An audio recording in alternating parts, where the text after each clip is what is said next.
Olá, amigos. Vamos a mais uma reflexão. Hoje nós vamos estudar o tema da identidade dos espíritos, que é um dos capítulos do Livro dos Médiuns, escrito por Allan Kardec, capítulo 24. Por que é importante esse tema? Porque se nós formos analisar com profundidade, nós vamos recordar que o Espiritismo foi todo ele construído através da comunicação de espíritos. Como que nós vamos saber que o espírito está se comunicando? Primeiro, é quem diz ser. Segundo, é do bem ou é do mal? Vamos usar uma linguagem tradicional. Dizer se é um espírito superior, se é um espírito inferior. Porque os espíritos inferiores, diz Allan Kardec, não têm nenhuma dificuldade em se passar por outros. Em mentir, em fingir que são outros espíritos, até usarem nomes rebuscados, nomes famosos, para poderem ser aceitos naquelas comunicações e criar um certo domínio sobre aquele grupo incauto, que vai ser imprudente, que não vai estar prestando atenção na seriedade ou não daquelas mensagens. Então, Allan Kardec ele abre um capítulo muito sério no Livro dos Médiuns, porque é um capítulo que nos adverte dos riscos que nós sempre teremos quando nós entrarmos em contato com comunicações espirituais. Então, Allan Kardec ele vai dividir os espíritos que se comunicam em duas formas de classificação. Naqueles que são os mais viveram muito antigamente e dos que são contemporâneos nossos, e nos espíritos superiores e espíritos inferiores. Daí já dá para a gente tirar uma ideia do que Allan Kardec quer nos apresentar. Por que é importante? Se é um espírito antigo, o que nós vamos ter de informação para saber se aquele espírito que assina tal nome realmente é ele? Então vai ser sempre, diz Allan Kardec, pela linguagem do espírito. Se condiz com a linguagem dele na época que ele estava encarnado aqui na Terra. Então nós vamos ler rapidamente alguns itens desse texto para que vocês possam dividir comigo essas informações. Julgam os seus espíritos, diz Allan Kardec, como os homens, pela linguagem. Eu tirei tópicos, eu não peguei parágrafos inteiros, só tópicos. Desde que o espírito diga coisas que sejam aproveitáveis, não importa o nome dele, importa a mensagem que ele traz. Isso é interessante. Veja, Allan Kardec está nos dando uma dica. Se o espírito se comunica, aconselha, dá conselhos bons e você sente que aquilo te fortalece, te orienta, te esclarece, não importa o nome que o espírito vai dar. Se é ou se não é, importa a mensagem. A mensagem é digna de credibilidade. Então isso é importante. Outro item. Se esse espírito usa um nome famoso, por exemplo, Dr. Bezerra de Menezes, um nome conhecido no movimento espírita.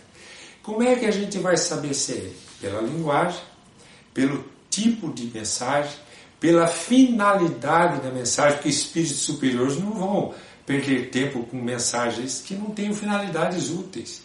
Então, e outra, se não for o Dr. Bezerra, pode ser um espírito, diz Allan Kardec, se não for um espírito superior, pode ser um espírito daquela hierarquia, não for aquele espírito, e ter a autorização para usar o nome daquele espírito, porque faz parte da mesma pleia de espíritos.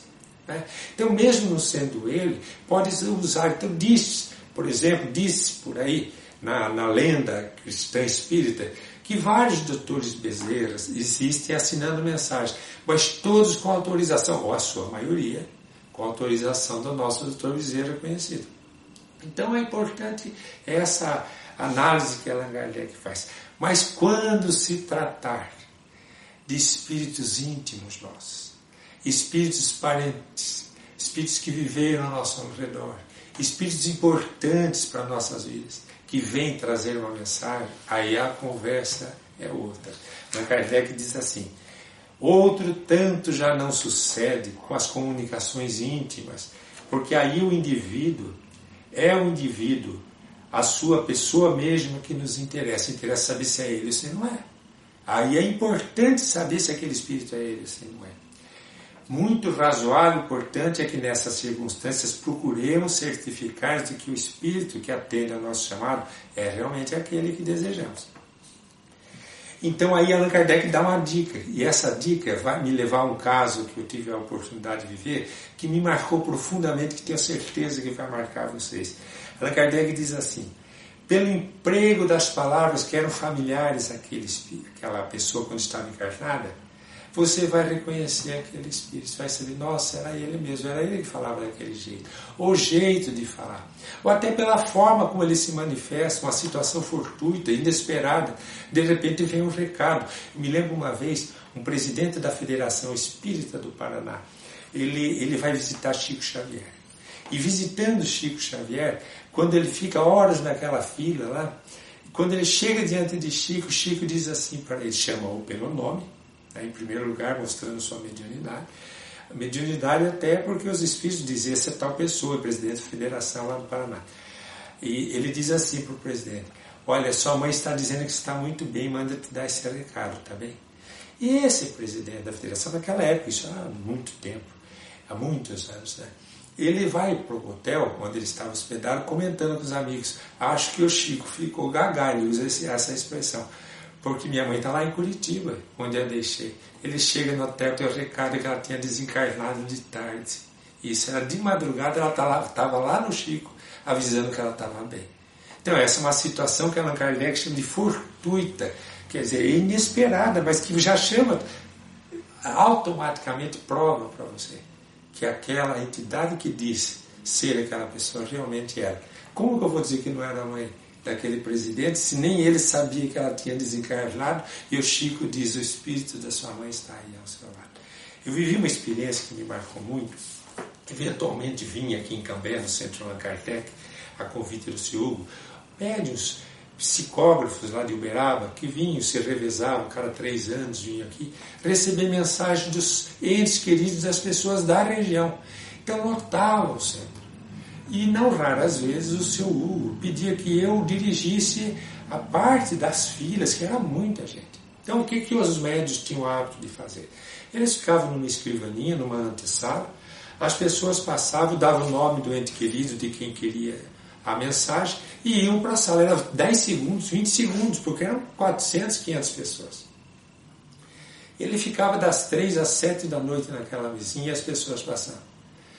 7 horas ele ia para o salão, as pessoas ficavam fazendo palestras, enquanto ele recebia 7, 8 mensagens. Enquanto eu estava organizando essa fila que passava, eu ficava antes da mesa do médium, uma senhora se aproximou de mim, ela vinha com uma bengalinha, uma dificuldade para se locomover, e ela me disse assim, Zé Antônio, eu perdi meu filho no acidente de moto há 1 ano aqui na frente da exposição. Eu vou ver se eu consigo uma mensagem dele. E entrou. 10, 15 segundos depois ela já saiu.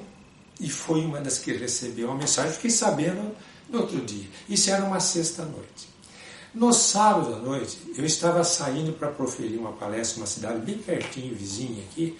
E eram 7 da noite, eu queria chegar meia hora antes para poder me adaptar ao ambiente. É sempre gostoso conversar, rever os amigos.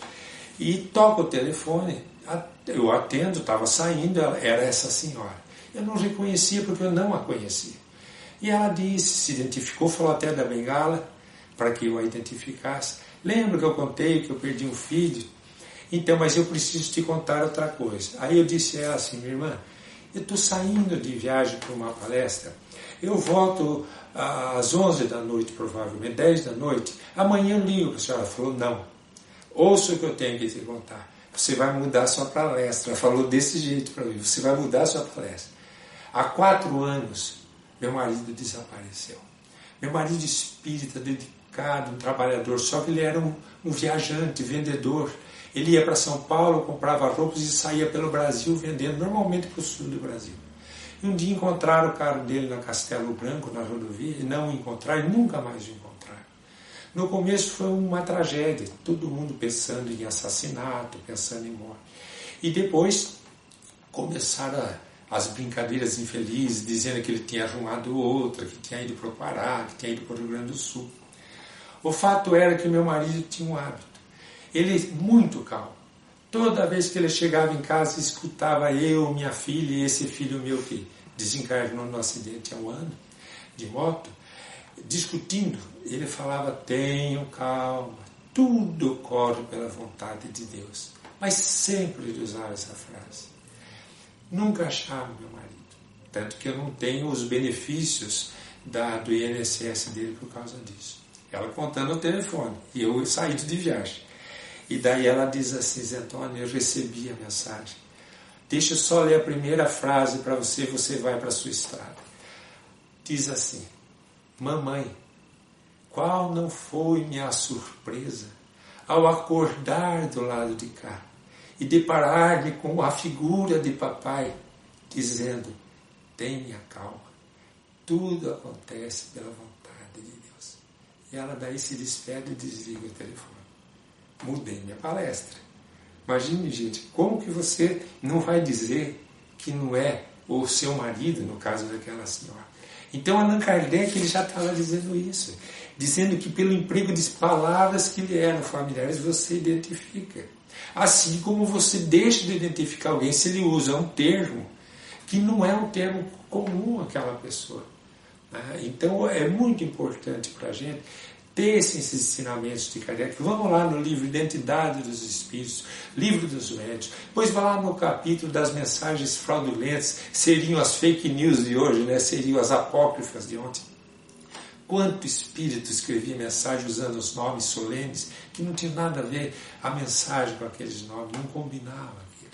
Então vamos estudar, nos preparar para que se alguém der um recado, a gente poder ter alguma direção para saber se pode ou não ser aquele espírito ou se merece crédito aquela mensagem. Fica aqui a reflexão para hoje. Obrigado a todos e muita paz.